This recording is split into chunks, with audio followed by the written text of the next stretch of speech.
السلام عليكم ورحمة الله وبركاته. إن الحمد لله نحمده ونستعينه ونستهديه ونستغفره ونعوذ بالله من شرور أنفسنا ومن سيئات أعمالنا. من يهده الله فلا مضل له ومن يضلل فلا هادي له. أشهد أن لا إله إلا الله وحده لا شريك له وأشهد أن محمدا عبده ورسوله. اللهم صل وسلم على محمد وعلى آله وصحبه والتابعين بإحسان إلى يوم الدين. وبعد. Rabbi syarah li sadri, wahai Tuhanku, lapangkanlah dadaku ini, wa yassir li amri, dan permudahkanlah urusanku, wahlul 'uqdatan min lisani, dan uraikanlah kekeluhan lidahku, yafqahu qawli, supaya mereka memahami kata-kataku ini. Yang dihormati lagi dimuliakan Tuan Imam, adik-adik jawatan kuasa masjid, seterusnya tuan-tuan, puan-puan, mudah-mudahan dirahmati dan diberkati oleh Allah Subhanahu wa taala. Pada malam ini saya akan membicarakan tentang tajuk hijrah dan beberapa isu serta salah faham di kalangan masyarakat. Saudara-saudari muslimin muslimat sekalian, untuk permulaannya saya ingin mengajak tuan-tuan dan puan-puan sekalian untuk melihat kepada firman Allah Ta'ala, innal ladzina tawaffahumul malaikatu zalimi anfusihim qalu fima kuntum qalu kunna mustad'afina fil ard qalu alam takun ardullahi wasi'ah fatuhajiru fiha ulaika ma'wahum jahannam wa sa'at masira. Shadaqallahul azim.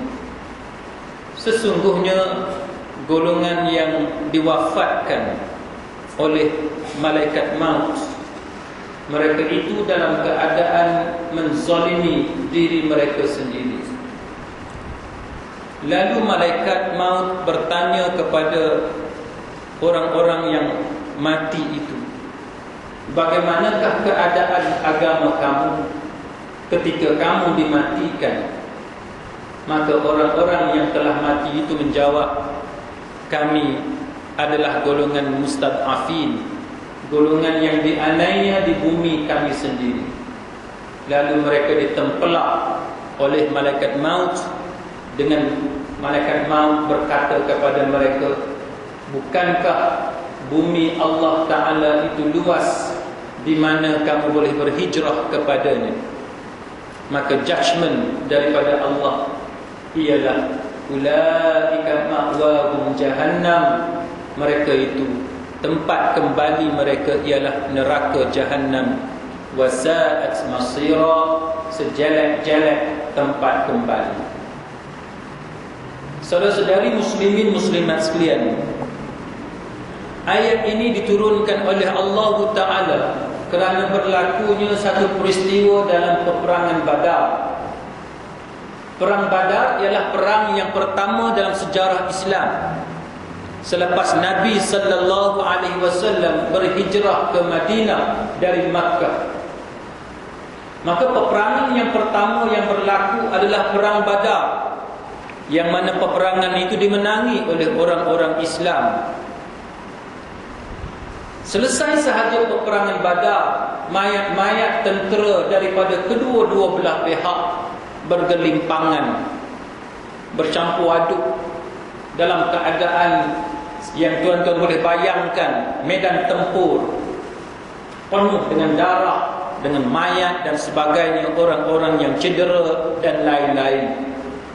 Maka para sahabat Nabi yang menjadi tentera-tentera Islam dalam peperangan Badar, mereka mengasingkan mayat-mayat tentera Islam dari Madinah, diletakkan di satu tempat, manakala tentera-tentera musyrikin yang terbunuh di medan Badar ditempatkan dalam kumpulan mereka. Ketika mana para sahabat mengasing-asingkan mayat tentera yang terkorban ini, maka apa yang berlaku ialah mereka menemui beberapa mayat yang mereka kenal. Beberapa mayat yang mereka kenal, yang mana mereka ini adalah orang-orang yang beriman kepada Allah dan Rasul. Mereka tahu bahawa mereka ini, orang-orang yang mati ini, mereka jadi orang Islam. Tetapi isu yang timbulnya ialah kerana orang-orang Islam yang beriman kepada Allah dan beriman kepada Rasul ini ditemui dalam keadaan mereka menjadi tentera musyrikin, menentang Nabi sallallahu alaihi wasallam. Jadi apabila mereka menemui mayat yang sebegitu, maka berlaku perbezaan pendapat di kalangan para sahabat radhiyallahu anhum ajma'in. Para sahabat berbeza pendapat. Sebahagian mengatakan bahawa orang ini, oleh kerana kita tahu mereka telah memeluk Islam, beriman kepada Allah dan beriman kepada Rasul sebelum kita berhijrah ke Madinah, maka mereka adalah saudara kita dan mereka adalah orang Islam yang mana kita perlu menguruskan jenazah mereka sebagai jenazah orang-orang Islam. Manakala sebahagian di kalangan sahabat yang lain mengatakan bahawa tidak. Walaupun mereka beriman kepada Allah, beriman kepada Muhammad, tetapi kerana mereka menjadi tentera musyrikin, menentang Nabi sallallahu alaihi wasallam, maka iman mereka tidak ada nilainya lagi di sisi Allah. Mereka perlu diletakkan di kalangan mayat tentera-tentera musyrikin kerana perbuatan mereka yang menentang Allah dan Rasul dengan cara menjadi tentera musyrikin. Jadi perbezaan pendapat di kalangan sahabat-sahabat Nabi ini menyebabkan turunnya ayat Al-Quran yang kita baca tadi. Turunnya ayat Al-Quran yang merupakan satu solution, jawapan, penghakiman daripada Allah Ta'ala untuk memperjelaskan isu yang timbul di medan Badar di kalangan para sahabat yang keliru bagaimana cara untuk menguruskan mayat orang-orang Islam yang kemudiannya menjadi tentera musyrikin dalam peperangan Badar. Apa yang berlaku, saudara-saudari muslimin muslimat sekalian, ialah ayat itu menceritakan bagaimana Allah Ta'ala menyebut dengan bermula dengan perkataan innal ladzina tawaffahumul malaikatu zalimi anfusihim.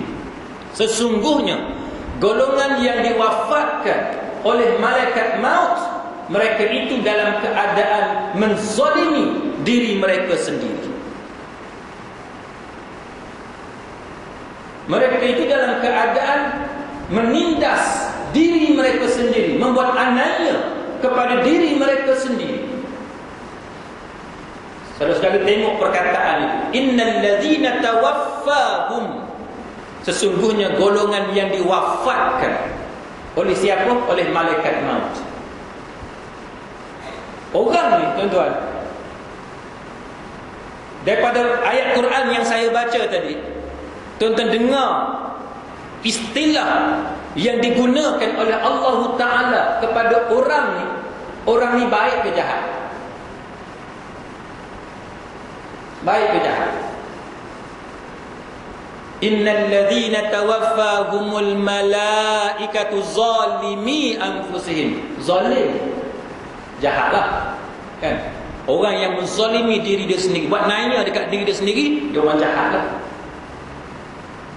Lepas tu bila malaikat tanya, fima kuntum, bagaimana keadaan agama kamu? Dia jawab, kunna mustad'afina fil ardi, kami ni tertindas, kami ni mustad'afin, dianiaya di bumi kami sendiri. Sebab apa mereka kata mereka teraniaya? Kerana mereka orang Islam. Tapi mereka dipaksa untuk menjadi tentera musyrikin. Pemerintah musyrik di Mekah, pemimpin-pemimpin musyrikin di Mekah memaksa orang-orang Islam ni yang beriman kepada Allah dan Rasul supaya menjadi tentera musyrikin lawan Nabi dalam peperangan Badar. Mereka tak mau menentang Nabi, tapi mereka dipaksa. Tapi apa jawapan malaikat maut? Malaikat maut menempelak puak-puak ni. Apabila malaikat maut kata, alam takun ardullahi wasi'ah fatuhajiru fiha, bukankah bumi Allah Ta'ala itu luas di mana kamu boleh berhijrah kepadanya?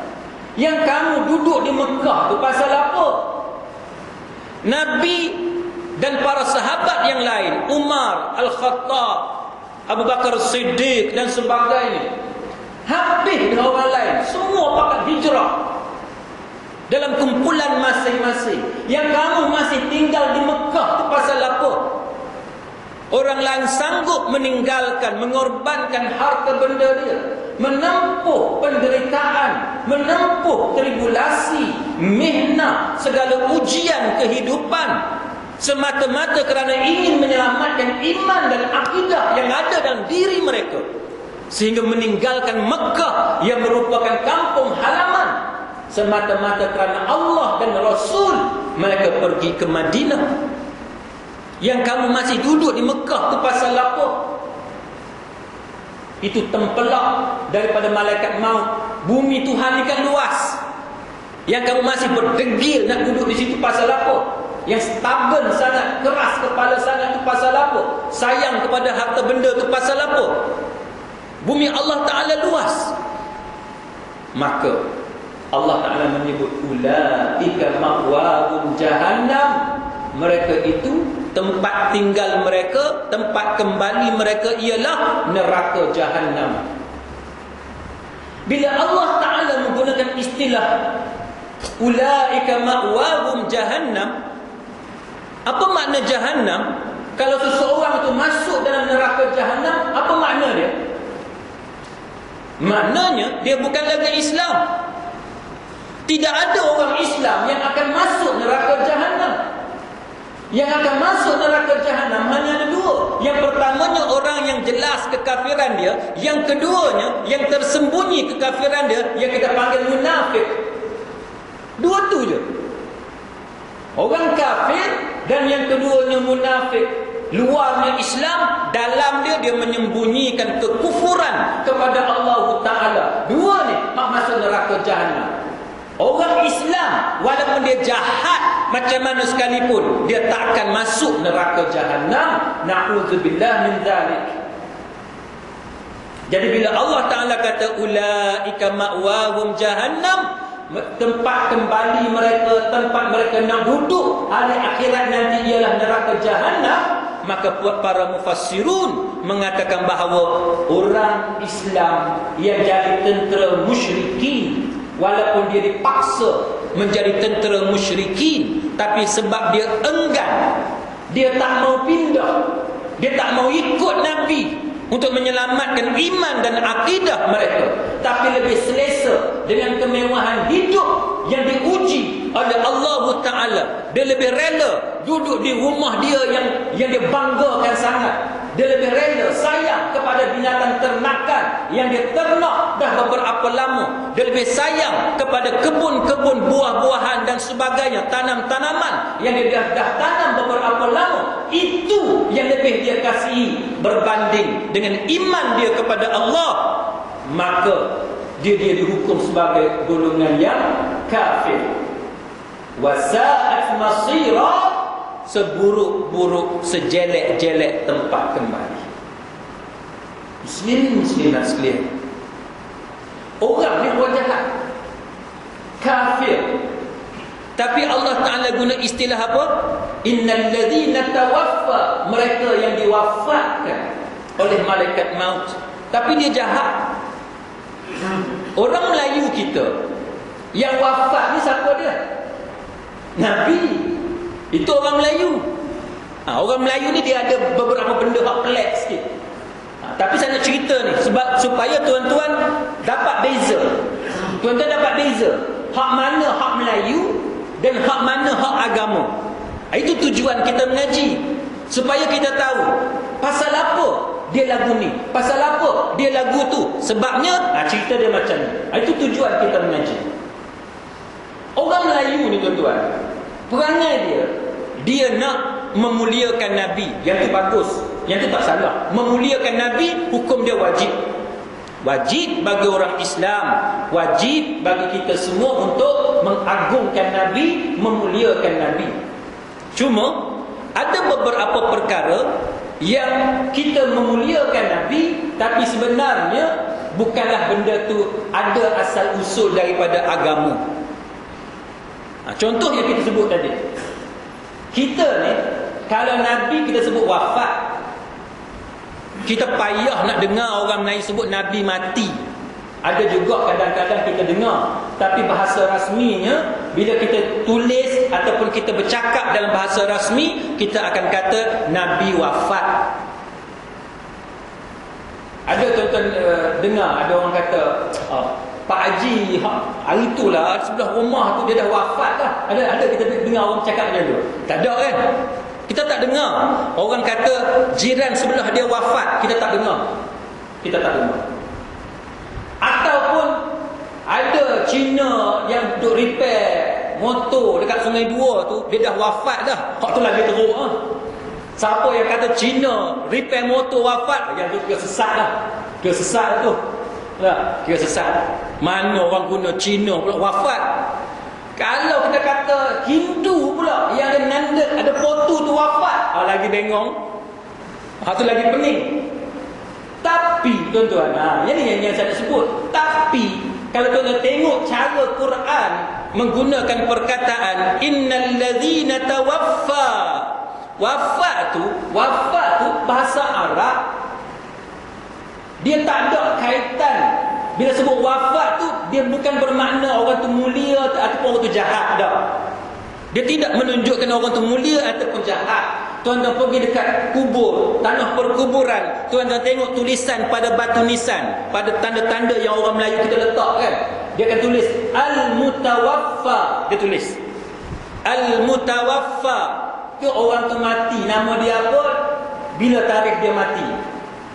Tuan-tuan boleh tengok di tanah perkuburan. Banyak orang kita duduk tulis Al-Mutawaffa. Walaupun dia bukan Nabi. Dia bukan Nabi. Tapi kita orang lain tulis pada batu nisan tu Al-Mutawaffa. Itu maknanya dia mati.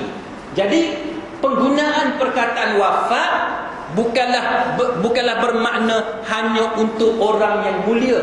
Tapi dalam Quran, wafat juga digunakan untuk orang jahat yang masuk dalam neraka Jahannam, yang sama sebagaimana orang-orang bukan Islam yang mensyirikkan Allah Ta'ala. Semuanya itu adalah al-mutawaffa ataupun innal ladzina tawaffahum. Wafat itu bahasa. Jadi tuan-tuan jangan pelik kalau ada tuan-tuan dengar lepas ni perkataan wafat digunakan kepada orang kafir, perkataan wafat digunakan kepada orang munafik, ataupun wafat digunakan kepada orang yang jahat. Cuma kita orang Melayu sahaja yang terbiasa menggunakan perkataan wafat hanya kepada Nabi sebagai cara memuliakan Nabi. Sebagaimana kita sebut Nabi bersabda, macam tu. Nabi bersabda. Kita jarang guna perkataan Nabi berkata ataupun Nabi kata. Jarang kita guna perkataan tu. Cara hormat Nabi, Nabi bersabda. Sedangkan bahasa Arab, tuan-tuan tengok dalam kitab-kitab hadis, dalam Sahih Bukhari dan Sahih Imam Muslim dan sebagainya, tuan-tuan tengok dalam Sunan Sittah, dia tak ada beza. Qala, semuanya qala Nabi ataupun qala Rasulullah sallallahu alaihi wasallam. Semua qala. Orang beriman pun qala, orang munafik pun qala, orang kafir pun qala. Allah berfirman, tapi dalam hadis dan sebagainya semua tulis qala Allah Ta'ala. Dalam kitab-kitab semua ditulis qala Allah. Qala itu yaqulu, qala tu tuan-tuan sekalian, perkataan yang digunakan untuk semua orang. Orang tu baik ataupun jahat. Itu benda yang tuan-tuan kena biasakan. Sebab dalam masyarakat kita ni kadang-kadang benda-benda yang macam tu yang menyebabkan kita keliru. Begitulah juga tuan-tuan sekalian, yang orang duduk keliru tentang masalah salib. Benda yang sama. Salib dalam ajaran Islam bukanlah benda yang haram. Yang haram ialah menyembah salib ataupun memuliakan salib sebagaimana orang Kristian memuliakan salib.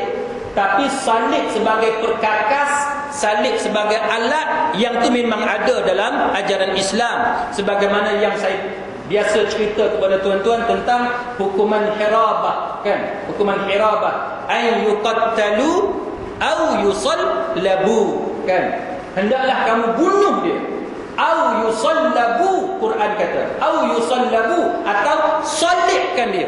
Salibkan dia, ikat dia pada kayu salib. Maknanya Quran sendiri menyuruh orang-orang Islam supaya menghukum para perompak dengan cara disalibkan dia. Maknanya salib bukanlah salah dalam ajaran Islam. Yang salah hanyalah mengagungkan salib sebagaimana orang Kristian mengagungkan salib. Tapi kena dekat beberapa orang yang tak berapa nak faham sikit tuan-tuan sekalian, dia buat demonstrasi. Pasal apa? Oh, dia kata ni solid. Padahalnya solid macam tu tak salah tuan-tuan.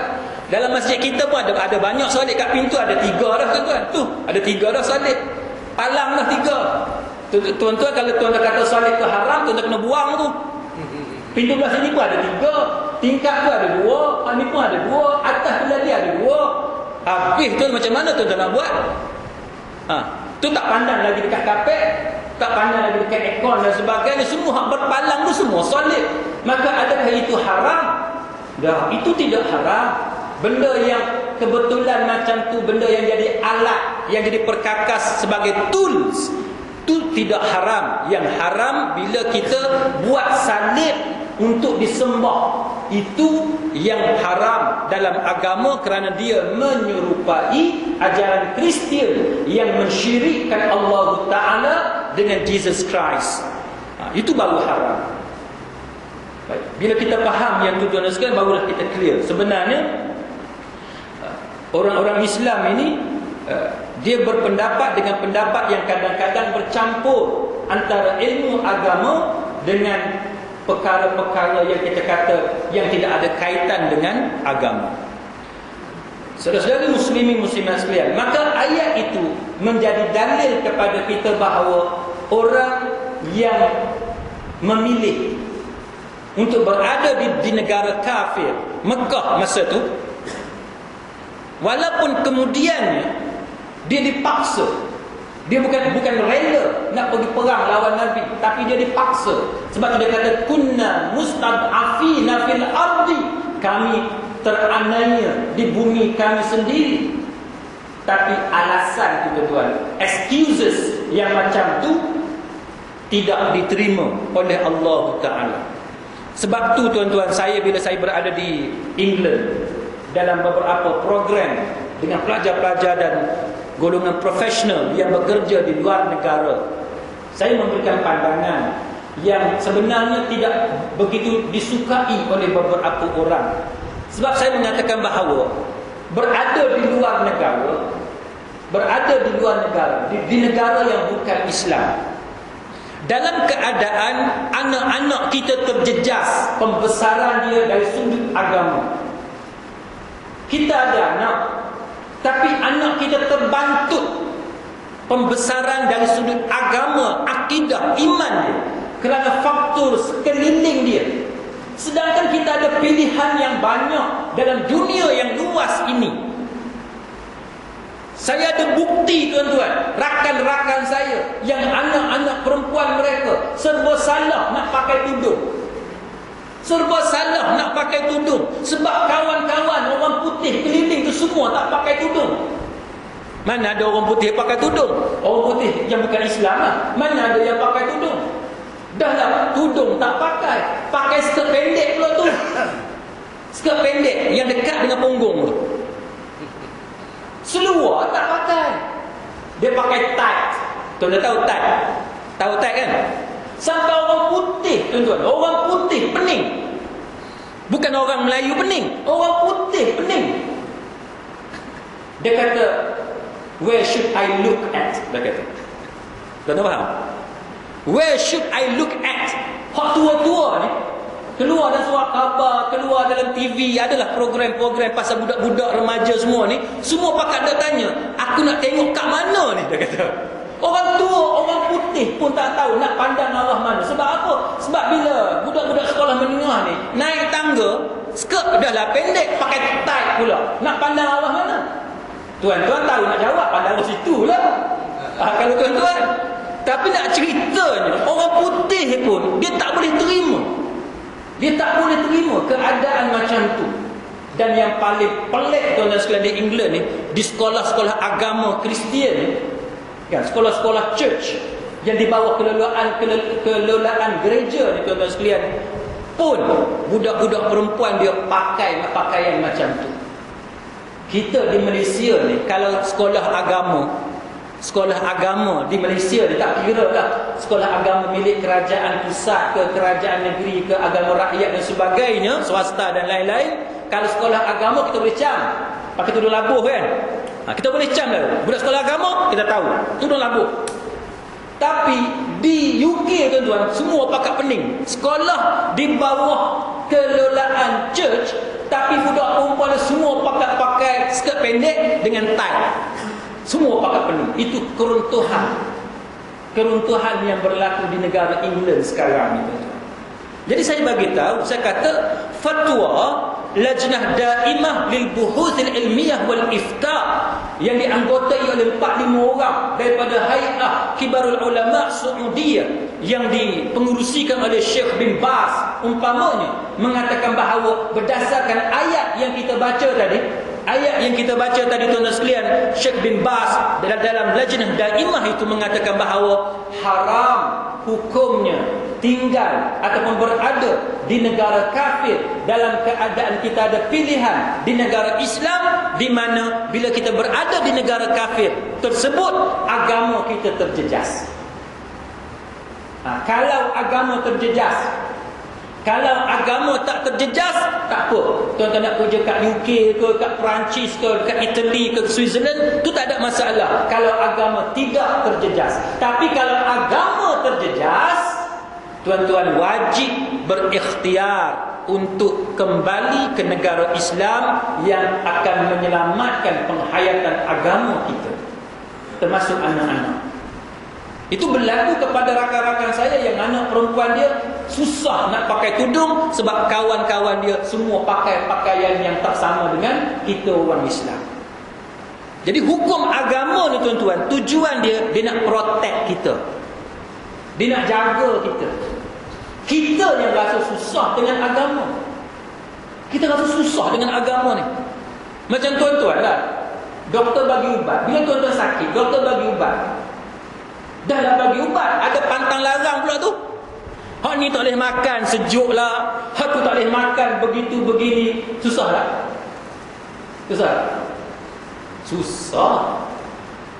Tak payah cerita lah penyakit apa. Tapi kalau ada pantang larang, lepas tu ada kena makan ubat pula, susah tak? Susah. Tapi mana baik?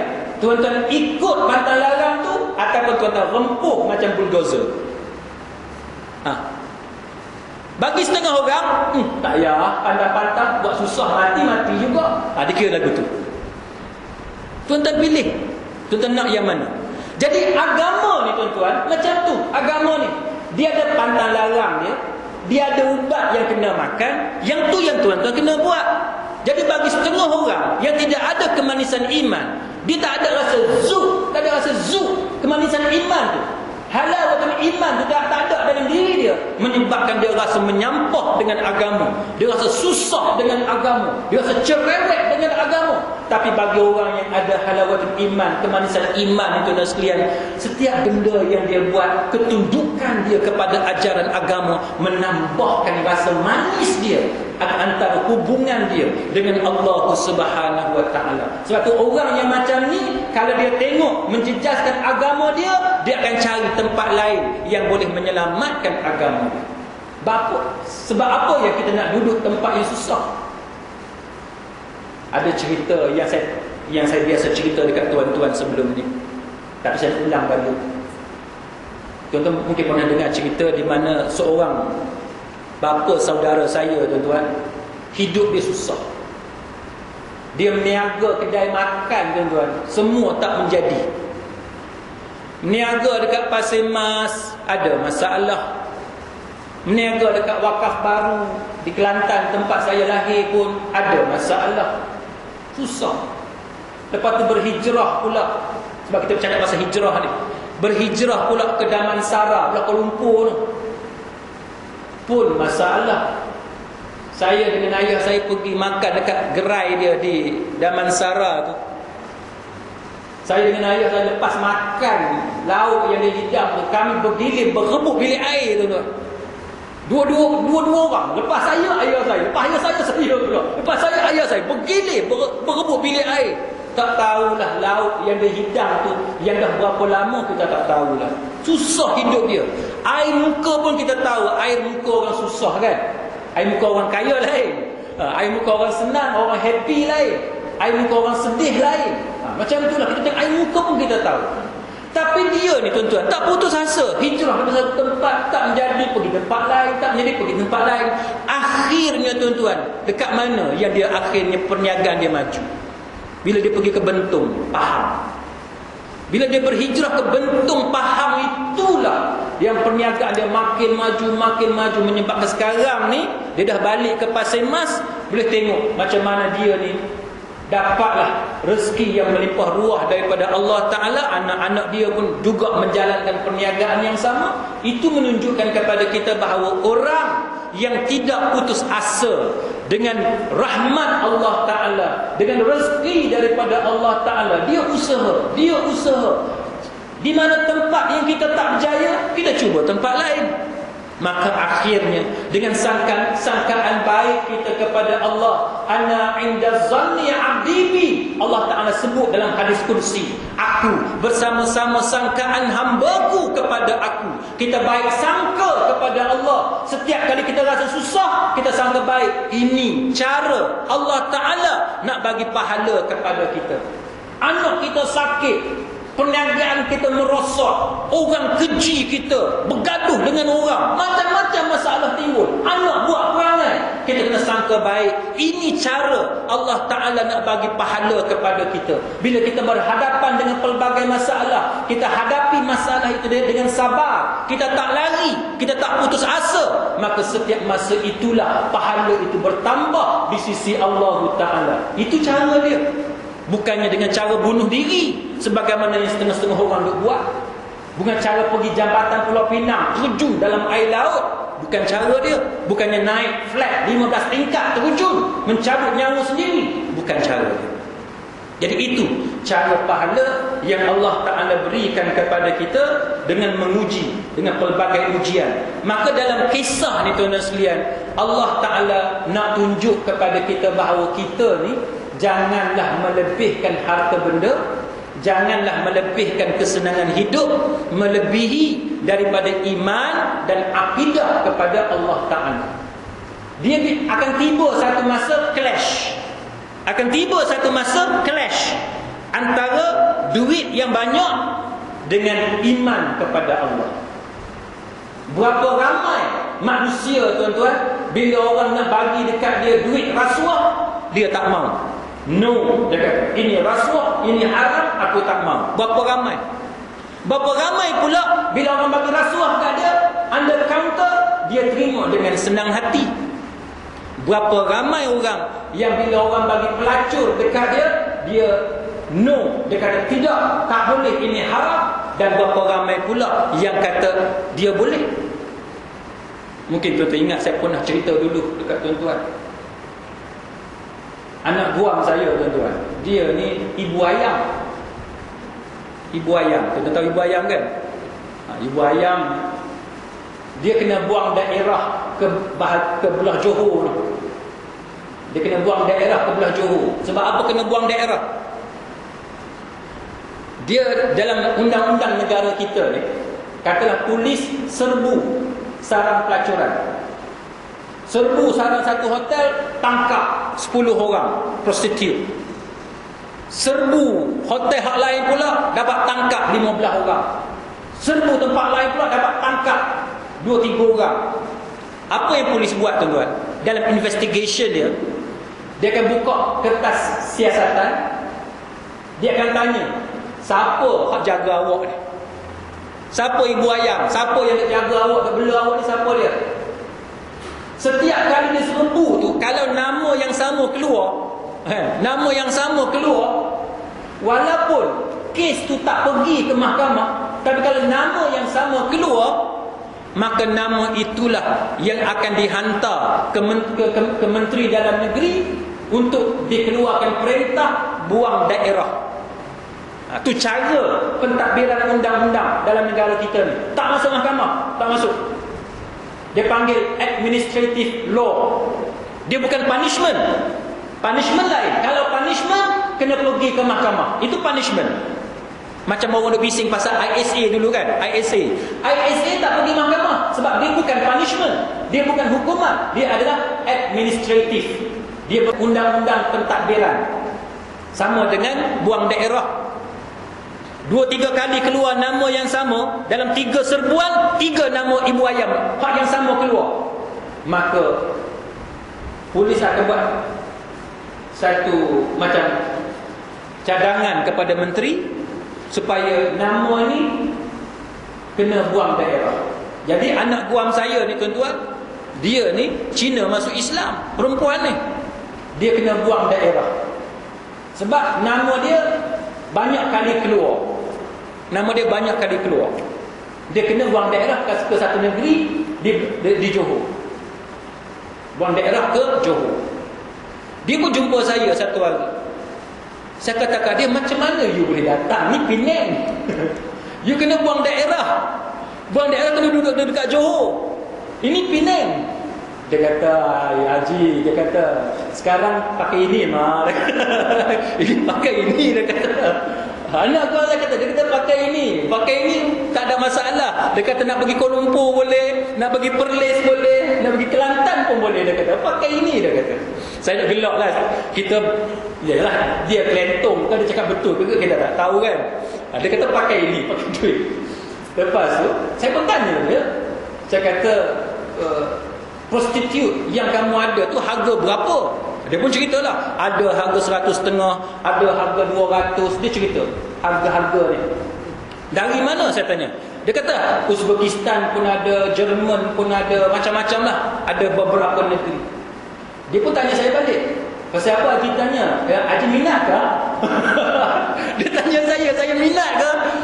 Tuan-tuan, saya kata, no, saya tak minat. Dia kata, Haji, jangan malu Haji. Dia kata kat saya pula, Haji, jangan malu Haji. Dia kata, saya kata, no, saya tak mau. Saya tanya sebab saya nak interview you. Saya mau tahu detail. Dia kata, tak apa Haji, you jangan malu. Saya boleh bagi free saja pada Haji. Saya kata, no, saya tak buat kerja ni. Saya kata, saya tak buat kerja ni. Dia kata, Haji jangan malu sebab semua haji lain buat. Dia kata. Ini tuan-tuan. Wallahu a'lam, dia cakap betul ke, dia cakap bohong ke, kita tak tahu. Tapi dia nak pujuk saya, dia kata haji lain dia buat. Dia kira haji ni pun buat juga. Dia kira lagu tu. Senang formula dia. Dia punya bersungguh-sungguh. Dia ingat saya nak ni tuan-tuan. Satu hari dia duduk di hotel tempat yang dia buat operasi tu. Dia call saya pukul 12 lebih tengah malam. Isteri saya pun kata, ni klien mana pula telefon pukul 12 lebih ni. Rupa-rupanya ibu ayam ke telefon. Dia nak confirm dengan saya, betul ke Haji tak mau? Dia kata saya ada kat hotel ni. Dia kata Haji datang sekarang. Dia kata saya ada kat hotel, Haji boleh pilih yang mana satu Haji mau. Ni payah tuan-tuan. Saya pun tak tahulah tuan-tuan, betul ke tidak ada haji lain yang buat kerja ni. Wallahu a'lam, kita tak tahu. Tapi kalau setakat kita duduk dengar cerita kawan-kawan ni, memang kita dengar banyak cerita orang-orang hak nampak baik, nampak, yelah kita panggil haji ni, ada duk buat kerja-kerja macam ni, umur dah tua, dah ada cucu dan sebagainya. Patutnya masa tu banyak spend di masjid, belajar agama, ingat pada Allah. Tapi rupa-rupanya tuan-tuan, masih ramai yang duk pergi Penggalan Hulu lah, rumah urut, macam-macam lah yang saya tak mau sebut. Tapi tuan-tuan boleh maklum tentang hal-hal itu. Jadi muslimin-muslimat sekalian, balik pada cerita kita ini, maka dalam peristiwa hijrah ni tuan-tuan sekalian, apa yang tuan-tuan perlu tahu ialah bilakah berlakunya peristiwa hijrah.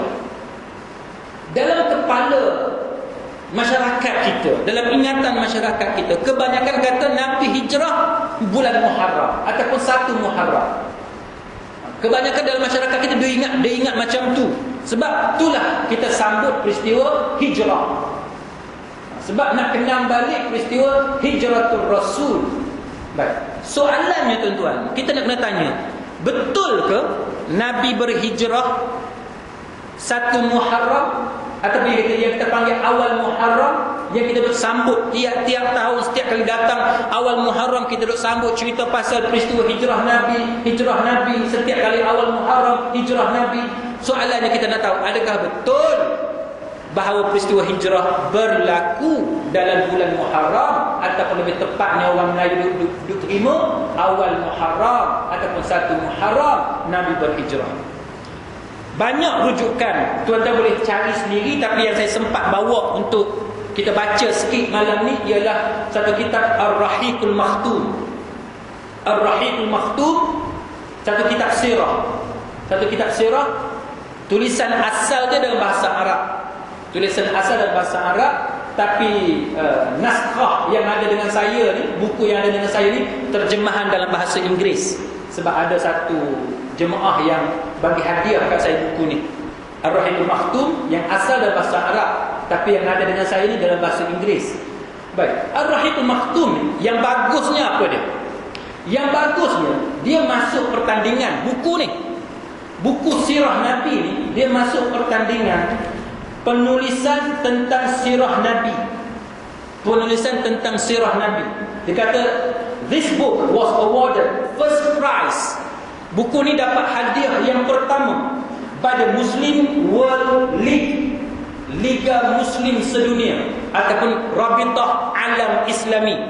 Rabitah Alam Islami bagi hadiah tempat yang pertama kepada buku Ar-Rahiqul Makhtum. Dalam dia kata, at worldwide competition on the biography of the Prophet sallallahu alaihi wasallam held at Makkah al-Mukarramah in 1979. Buku ni first prize winner book. Buku yang dapat hadiah tempat pertama dalam pertandingan tahun 79 yang dianjurkan oleh Liga Muslim Sedunia, yang kita panggil Rabitah Alam Islami, yang dibuat di Mekah. Mana-mana buku penulisan ilmiah tentang sirah Nabi semua dihantar masuk pertandingan tu, dikarang oleh Syekh Safiur Rahman Al-Mubarakfuri, seorang tenaga pengajar di Universiti Islam Madinah. Dia ni buku ni tuan-tuan, kalau tuan-tuan pergi ke masjid-masjid, banyak masjid jadikan buku ni sebagai teks pengajian sirah. Sebab dia punya data dia punya fakta dia sahih. Dia buat pertandingan antara bahagian yang dinilai oleh panel juri, oleh panel hakim, ialah ketepatan fakta. Kita tak mau bercakap benda yang kosong, benda dongeng, benda yang tidak ada bukti, yang tidak ada rujukan, tak mau bercakap. Kita nak cakap pasal sirah Nabi ni benda yang sahih, benda yang ada fakta, ada nilai akademik. Itu yang kita nak cakap. Baik, kita tengok. Dia cerita dia panjang pasal apa ni, hijrah Nabi ni, tapi saya ambil sikit ya tuan-tuan. Dia kata, on Monday, pada hari Isnin, 8 of Rabiul Awal, 8 Rabiul Awal, the 14th year of prophethood, tahun yang ke-14 lepas Nabi dilantik sebagai Nabi, selepas Nabi Muhammad kita ditabalkan sebagai Nabi, iaitu bersamaan 23 September tahun 622 Masihi. The messenger of Allah arrived at Quba. Nabi sampai dekat Quba. Bila? 8 Rabiul Awal. Ada riwayat yang kata Nabi bertolak keluar daripada Mekah pada bulan Safar sampai Rabiul Awal di Madinah. Jadi itu menunjukkan kepada kita bahawa bulan Muharram tidak ada kena-mengena dengan peristiwa hijrah. Sebab peristiwa hijrah dia berlaku dalam bulan Rabiul Awal. Kalau kita nak ambil daripada tarikh bertolak tu bulan Safar. Jadi apa yang pentingnya ialah Rabiul Awal. Dia tak berlaku dalam bulan Muharram ataupun awal Muharram sebagaimana yang sedia dimaklumi ataupun yang dipegang oleh kebanyakan daripada orang-orang Islam gitu. Baik. Jadi apabila Nabi sampai, tuan-tuan sekalian, saya nak kongsi sedikit. Bila Nabi sampai di Madinah, tuan-tuan tengok tulisan Dr. Aid Abdullah Al-Qarni. Penduduk Madinah pakat berebut nak pegang tali unta Nabi. Pakat berebut. Sebab apa? Sebab nak tarik unta Nabi supaya unta Nabi itu berhenti di rumah mereka. Mereka nak jadi tuan rumah, nak jadi host kepada kunjungan pertama ataupun hijrah Nabi ke Madinah. Masing-masing pakat berebut. Lalu dan Ar-Rahiqul Makhtum yang saya tunjuk kepada tuan-tuan tadi, dia menceritakan bahawa Nabi menyebut, dia kata, this camel is commanded by Allah. Dia kata, unta ni menerima arahan daripada Allah, maka biarlah dia berhenti, dia pergi kat mana dia nak pergi, maka aku akan turun di tempat dia berhenti. Maka dalam beberapa riwayat menyatakan bahawa kawasan yang dikelilingi oleh unta Nabi sebelum dia berhenti itu dalam lingkungan pagar Masjid Nabawi sekarang. Kawasan Masjid Nabawi sekarang tu dulu kota Madinah bersatulah lebih kurang. Sebab kota Madinah zaman dulu tak ramai orang. Sekarang ni orang ramai.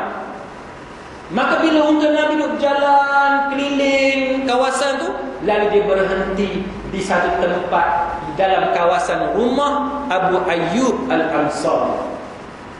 Abu Ayyub Al-Ansari dipilih oleh unta Nabi untuk dia berhenti di situ, tuan-tuan. Dan Dr. Aid Abdullah Al-Qarni menceritakan bagaimana bahawa peristiwa pemilihan Abu Ayyub Al-Ansari oleh unta Nabi dia ada kepentingan yang sangat utama dalam sejarah perkembangan Islam. Sebab apa? Sebab Abu Ayyub Al-Ansari, tuan-tuan cari kubur dia di mana? Kubur Abu Ayyub Al-Ansari di mana? Tuan-tuan akan pergi, kalau tuan-tuan ada kesempatan, pergilah ke Istanbul. Tuan-tuan pergi ke Turki, di pinggir kota Istanbul ada satu masjid, satu tempat ada masjid, nama dia Eyüp Sultan. Eyüp Sultan, E-Y-U-P, Eyüp Sultan dia je sultan macam biasa. Eyüp Sultan.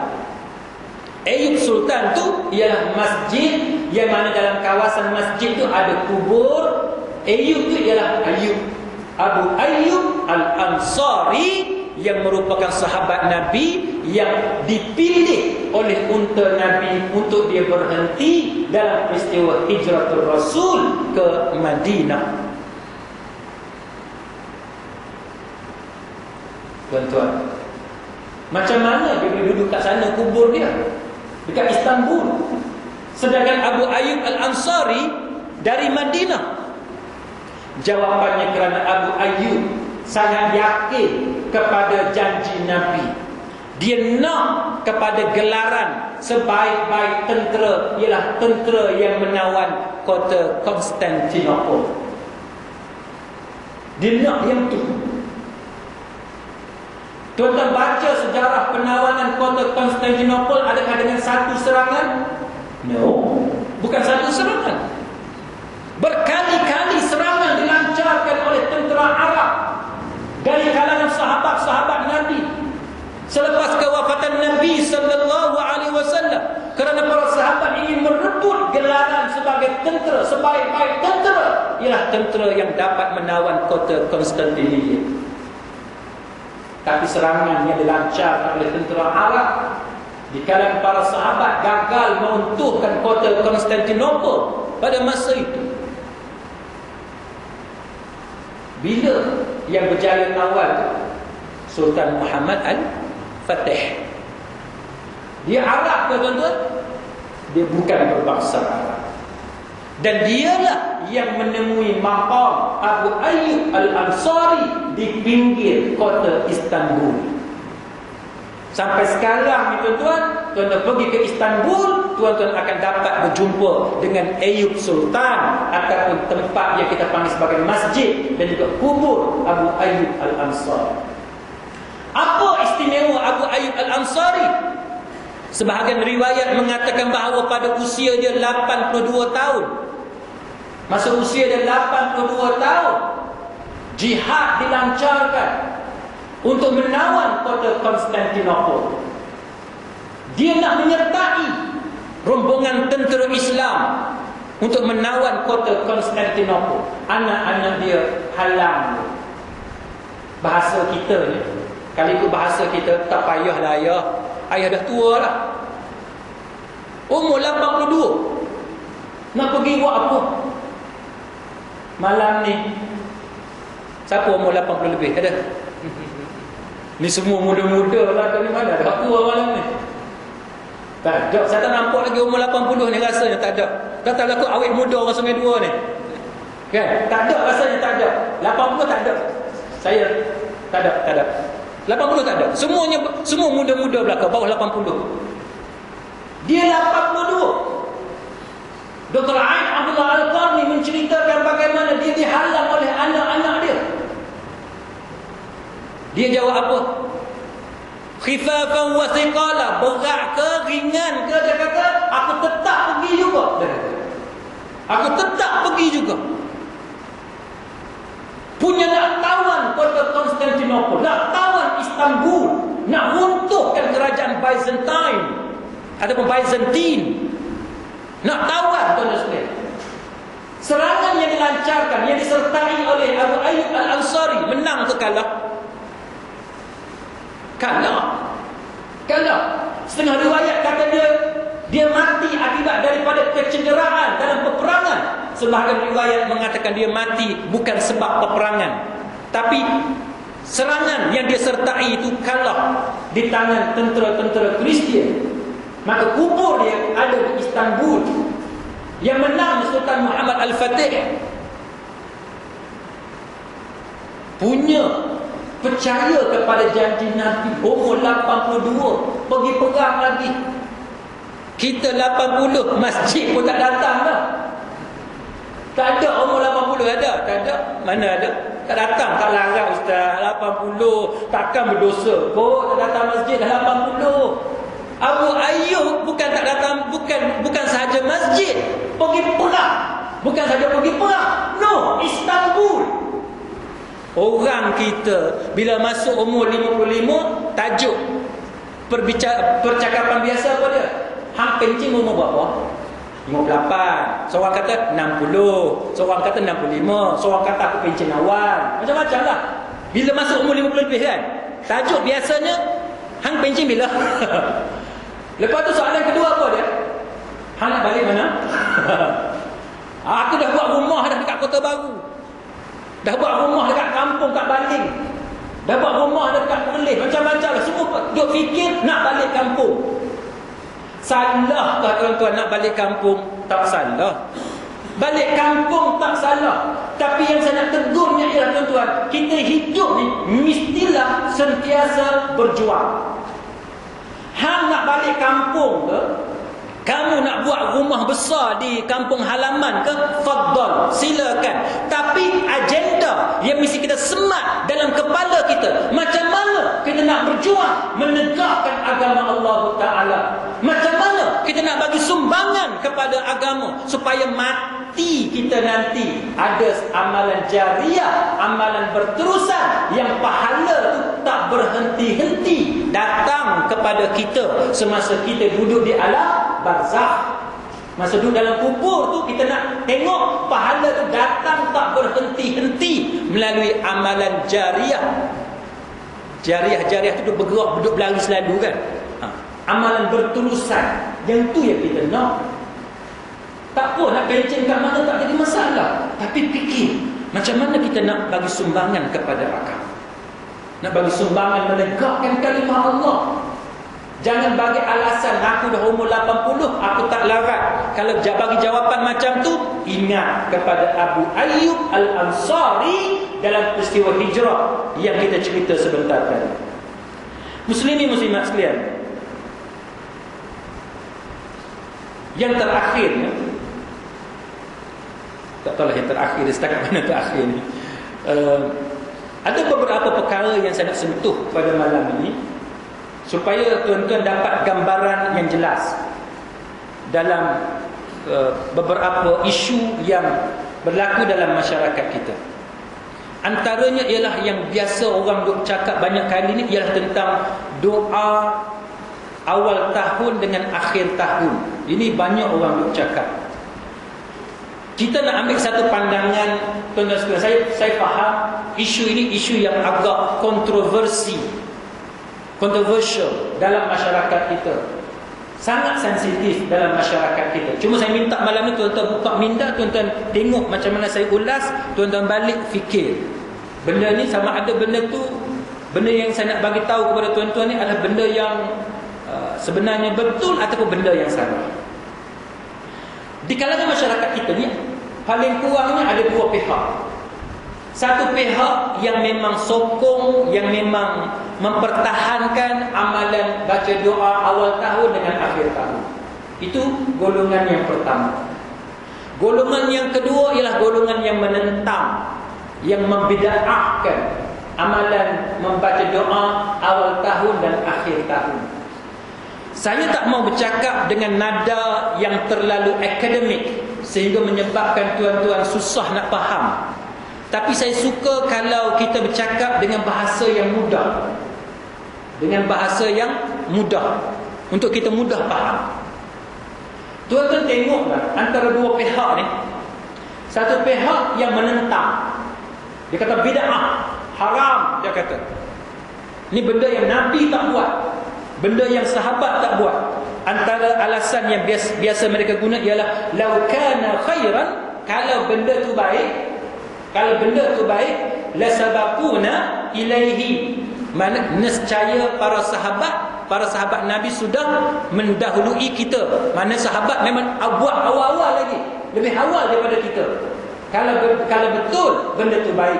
Itu antara alasan yang biasa kita dengar, bahawa kalaulah doa awal tahun akhir tahun ni benda yang baik, mesti Abu Bakar buat, mesti Umar buat, mesti Osman buat, mesti Ali buat dan sebagainya.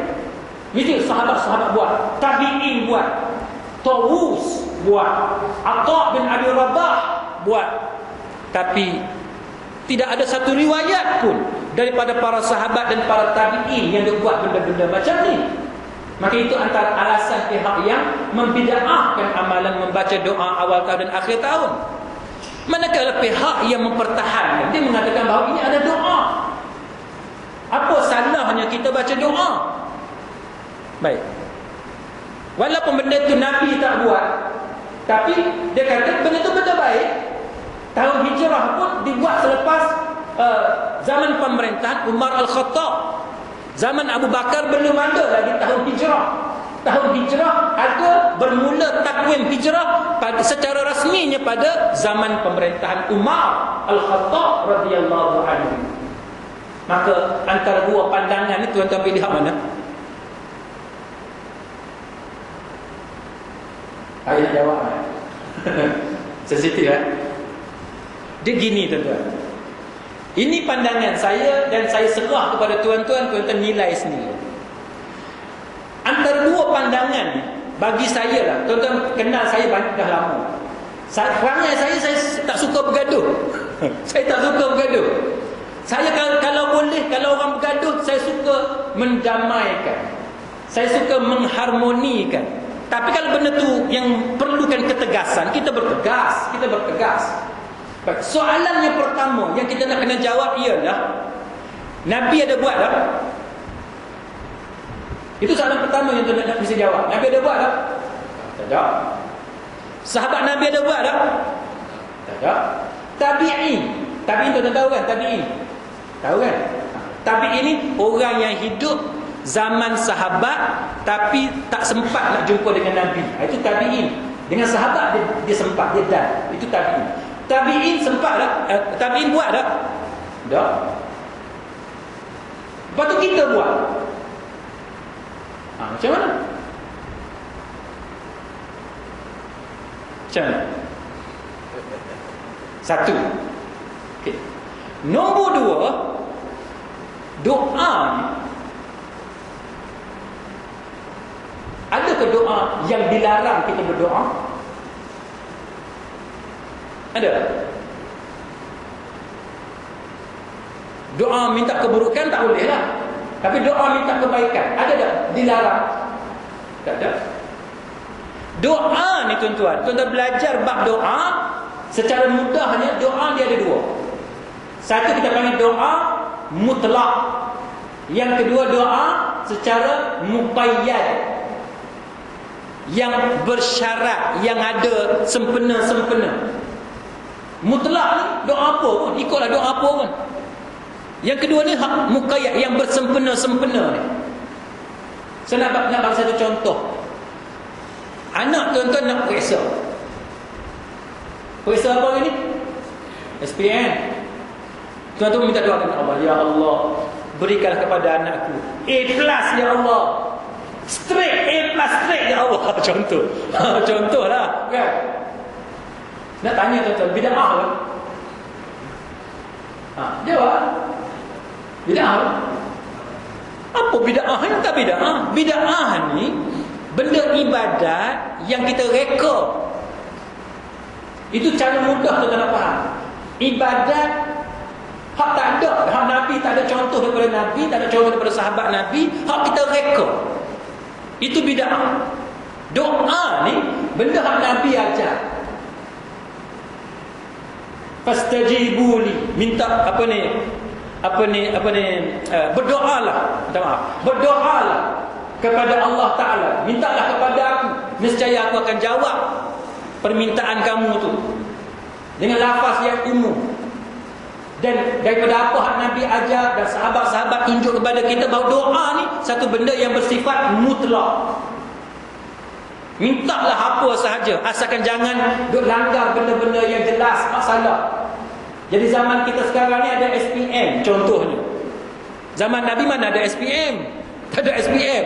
Sekolah macam kita tak ada, sekolah asrama penuh tak ada. Sekolah apa lagi, integrasi, SBT, berprestasi tinggi ada, macam-macam. Tiba-tiba ada satu ayat, ya Allah, bagilah anak aku masuk SBT, ya Allah.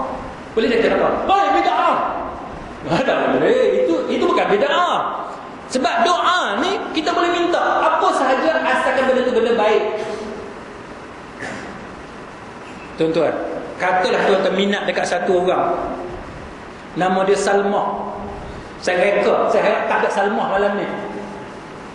Kita berkenal sangat dekat Salmah. Dia lawanya dengan anak Datuk Serinya, dengan anak Datuk Seri tu pula ada company yang kaya raya, yang banyak asetnya. Ayah dia pergi mesyuarat pakai helikopternya. Lepas tu pula Salmah ni pula rajin pergi masjid pula tu, rajin mengaji pula tu. FD dia tak ada cerita lain, ayat Quran, hadis Nabi, ayat Quran, hadis Nabi. Tak ada lagu-lagu cinta ni, tak ada. Oh, kita kata ni lengkap. Empat tu lengkap. Agama pun ada, tudung lapuh, jangan tunduk Salmah ni, kan? Kaya lagi. Ayah dia naik helikopter, bukan naik kereta. Kita sangat bersedih, exhaust ikat dengan tali rapia. Kita lalu tu, dia ada helikopter pergi meeting. Nah, keluarga dia semua bagus-bagus belaka, semua baik-baik. Macam saya jumpa dekat Oxford, masa saya pergi Oxford tuan-tuan, ada satu keluarga Melayu ni tuan-tuan. Ya Allah, family dia kita tengok sejuk mata. Orang putih, dua orang putih masuk Islam, kahwin dengan anak dia. Satu orang putih lelaki masuk Islam, satu orang putih perempuan masuk Islam, kahwin dengan anak dia. Saya pergi duduk rumah dia tuan-tuan, saya tabik spring. Pasal apa? Sebab kita tengok keluarga dia semua sejuk mata. Sejuk mata, duduk di Oxford, pakai jubah. Oh, hebat-hebat tuan-tuan. Macam tu lah lebih kurang, kan? Keturunan baik-baik, kaya, semua ada kat dia. Kita dah berkenan sangat.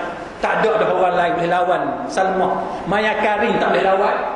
Bini Yusri baru nama apa? Saya lupa lah nama. Tak apalah. Bila Yusuf hak baru pun tak boleh lawan. Salmah ni hak nombor 1 kita tengok. Kita pun minta, ya Allah, berikan Salmah kepadaku, ya Allah. Begitu. Nak tanya tuan-tuan, bid'ah ke? Tidak bid'ah. Jadi isu doa awal tahun akhir tahun ni, yang tuan-tuan nak kena faham gini. Doa ni, doa apa sahaja dia tidak bid'ah. Tapi yang jadi bid'ahnya ialah, yang ni nak kena tahu. Bid'ah ni, kalau tuan-tuan ada i'tiqad, ada keyakinan bahawa doa awal tahun, akhir tahun tu sunnah Nabi, ataupun yang tu diajar oleh agama secara khusus, yang tu tak boleh. Itu bid'ah. Sebab kita menambah-nambah benda hak Nabi tak tunjuk dekat kita. Tuan-tuan setiap kali masuk bulan baru, masuk Muharram, ya Allah, bagilah aku rezeki dalam bulan ni, ya Allah. Masuk bulan next pula, ya Allah. Bulan Rabiul Awal, ya Allah, rezeki, ya Allah, bagilah rezeki aku meniaga tak apa maju ni, bagilah aku rezeki. Itu tidak bid'ah. Tidak bid'ah. Tuan-tuan dapat kereta baru, berdoa, ya Allah, bagilah kereta ni selamat untuk aku pergi kuliah semua, contoh. Doalah apa saja untuk kebaikan. Itu tidak bid'ah. Tapi apabila tuan-tuan ada i'tiqad bahawa itulah yang diajar oleh agama, rutin, kena buat setiap masa, kan? Itu bid'ah. Kena beza. Sama sebagaimana tuan-tuan lepas daripada solat, tuan-tuan berdoa, kan? Berdoa beramai-ramai. Imam baca doa, makmum mengaminkan beramai-ramai doa imam. Imam Malik, saya bagi contoh kat tuan-tuan. Imam Malik, kalau benda sunat, benda yang confirm sunat, ni confirm sunat ni, yang confirm sunat, Imam Malik anjurkan apa? Imam Malik kata, hendaklah, dia suka, Imam Malik ni suka kalau kita ni tinggalkan sekali-sekala benda yang confirm sunat, supaya masyarakat tidak menganggap itu sebagai wajib. Tuan-tuan faham kan? Katalah benda yang confirm sunat, apa dia? Yang confirm sunat,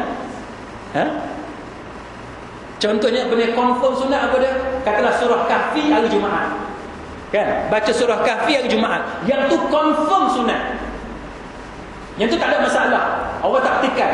Surah Kahfi malam Jumaat dengan hari Jumaat, yang tu confirm sunat. Imam Malik, bagi Imam Malik, amalan yang macam yang kata confirm sunat ni, dia cadangkan supaya sekali-sekala kita tinggalkan. Sekali-sekala. Kita sentiasa buat, banyak kali buat, tapi sekali-sekala tinggalkan, supaya kalau anak kita tengok, kalau kawan kita tengok, dia tahu bahawa benda tu benda hak sunat. Masyarakat tengok, dia tahu benda tu sunat. Sebab apa? Sebab kita ada sekali-sekala kita tinggalkan. Itu yang jadi pertikaian dalam masalah berdoa. Contohnya beramai-ramai. Kalau tuan-tuan tanya ulama yang syadid, yang agak keras dalam masalah ni, contohnya bin Baz, pengurusi Lajnah Daimah lil Buhuth Ilmiah wal Ifta, dan satu fatwa dia kata bid'ah. Yang tu keras, kan? Bid'ah.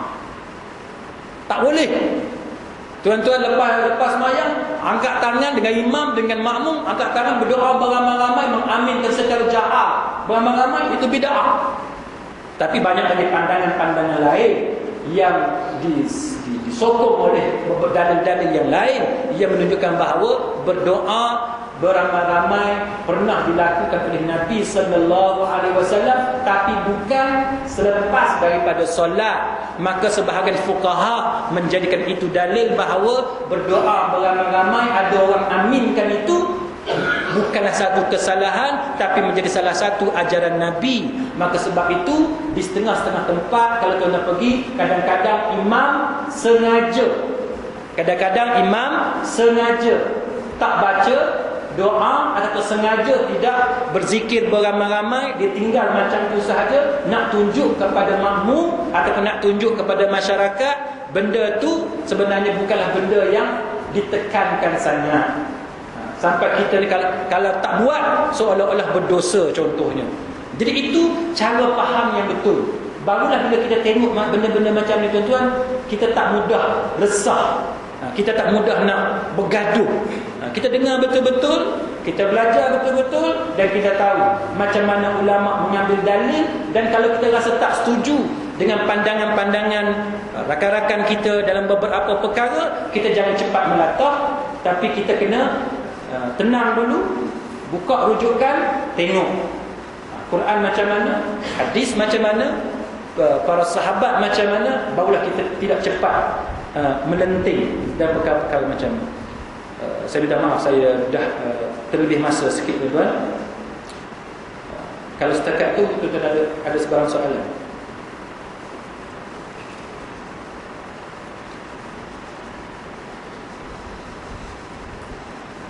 Ya.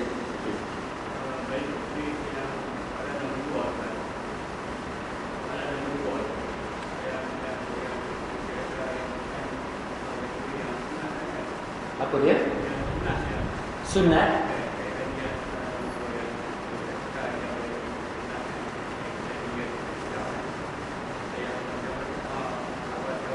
Akhir tahun dia.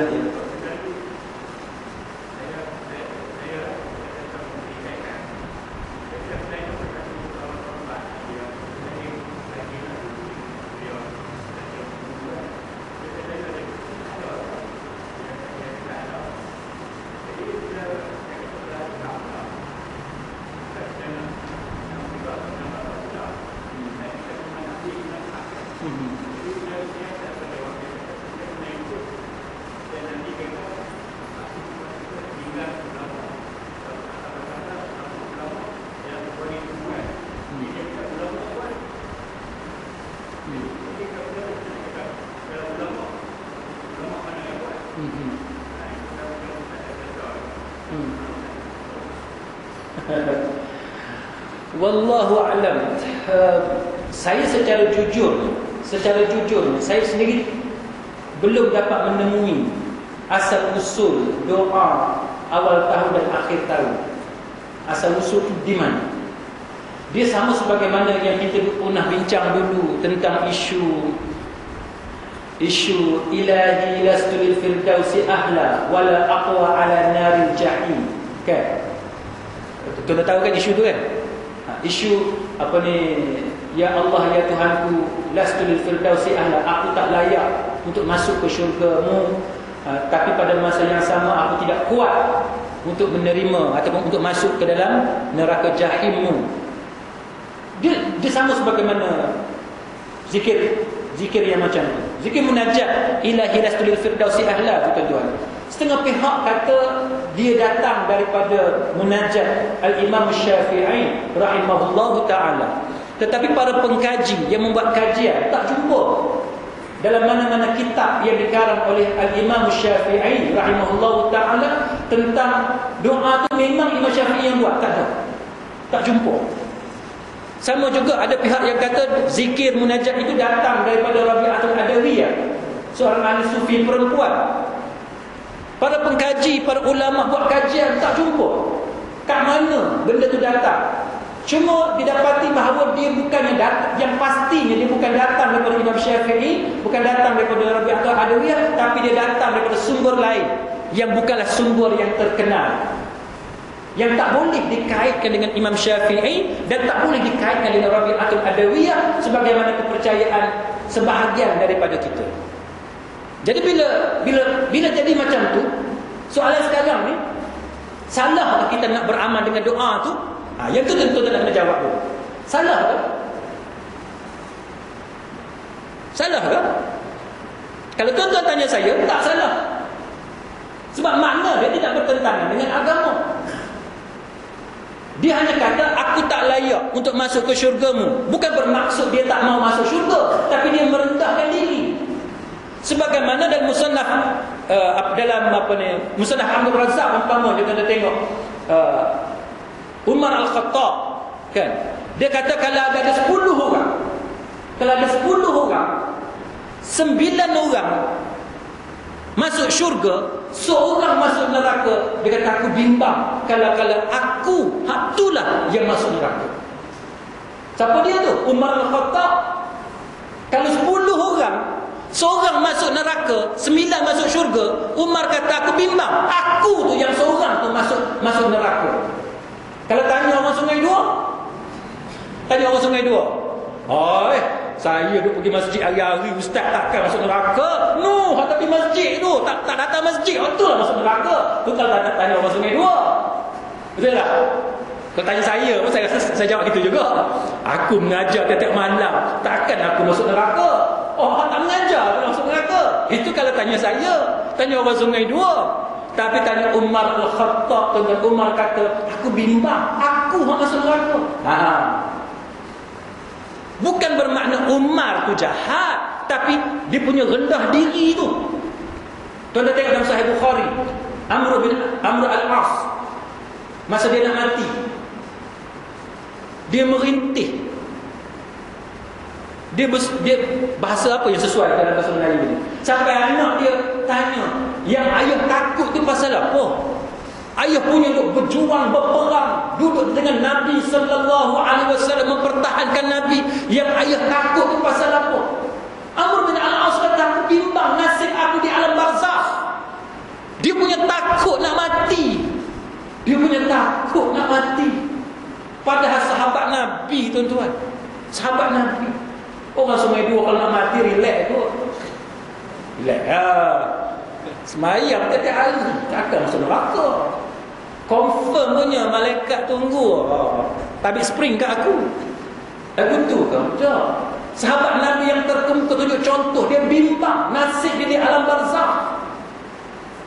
Saya banyak kali cerita pasal Huzaifah Al-Yamani dengan Abu Bakar Siddiq. Kan Huzaifah kata, aku munafik dia kata. Sampai Abu Bakar tanya dekat Huzaifah, wahai Huzaifah, pasal apa kamu ni? Tiba-tiba kamu kata kamu munafik. Huzaifah kata, sebab aku ni bila duduk dalam majlis Nabi, aku boleh nampak syurga dan neraka tu depan mata.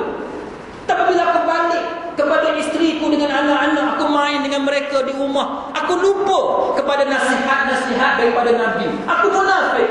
Dia rasa dia munafik sebab dia hanya ingat dia jadi seorang yang baik bila duduk dengan Nabi. Bila duduk dengan keluarga dia boleh lupa dengan segala tazkirah. Abu Bakar kata apa, tuan-tuan? Kalau macam tu, Abu Bakar kata, aku juga munafik. Abu Bakar kata dia munafik, Huzaifah Al-Yamani kata dia munafik. Nak tanya orang Sungai Dua, berapa ramai hak mengaku dia munafik? Takkan saya, ustaz. Hatlah rumah tu. Tu munafik. Itu kita selalu nampak orang, selalu tengok orang baca hadis munafik. Ustaz, beh malam ni, beh memang beh. Pasal apa beh? Kena lah tu, memang kena. Tepat ustaz kata ni. Ustaz memang macam ada kasyaf. Dia kata, dia puji pasal dia duk rasa hadis yang kita baca malam tu pasal munafik kena dekat orang tu.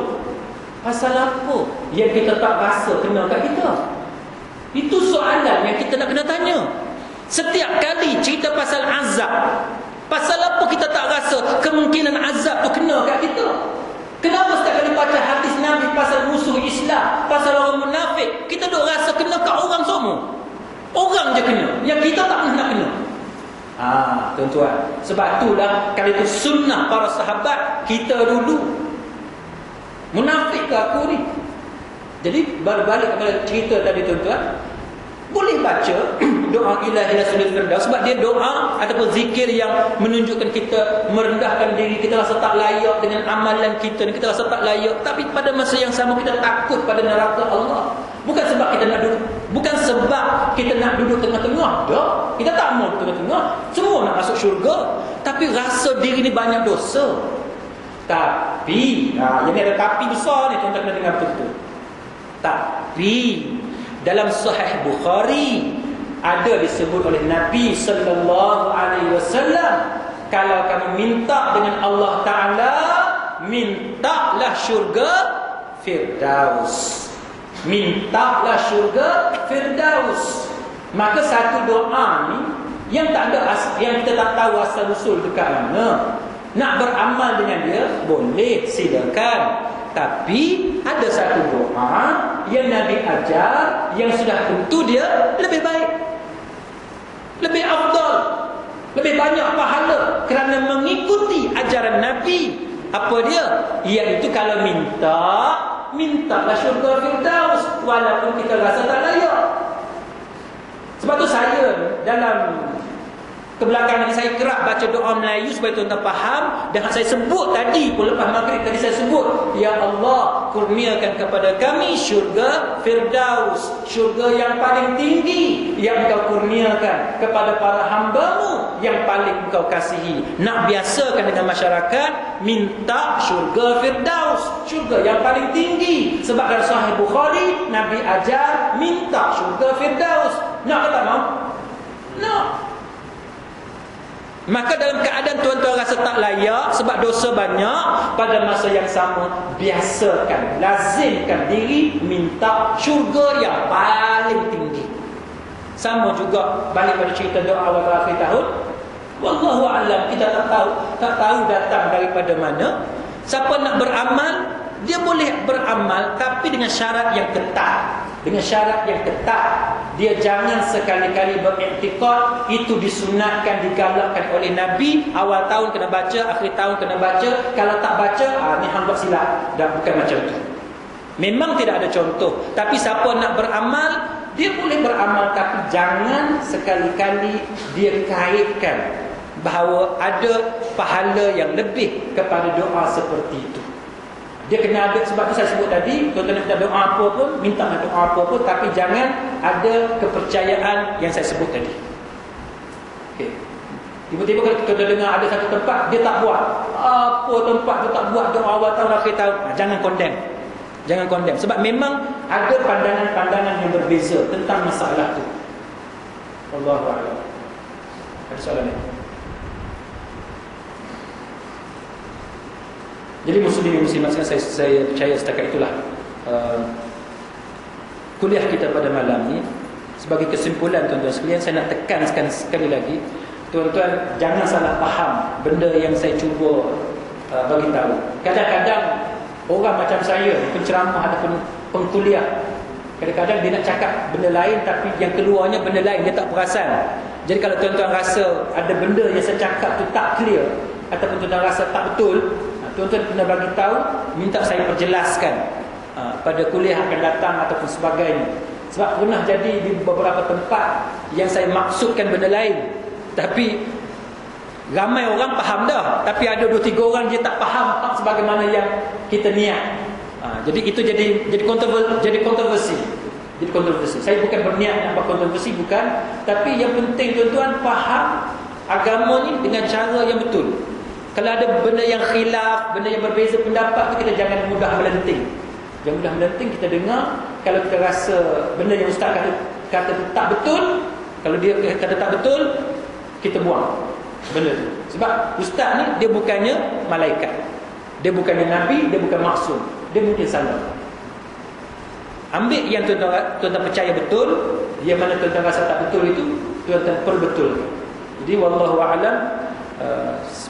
Kita berdoa kepada Allah Subhanahu wa taala supaya pengajian kita pada malam ini mendapat petunjuk daripada Allah taala, diberikan pahala yang berganda-ganda oleh Allah Subhanahu wa taala, dan mana-mana yang salah, yang silap, yang cacat, yang kurang itu saya mohon nasihat dan teguran daripada tuan-tuan sekalian. Subhanakallahumma wa bihamdik, asyhadu an la ilaha illa anta, astaghfiruka wa atubu ilaik. Wabillahi taufiq wal hidayah. Wassalamu alaikum warahmatullahi wabarakatuh.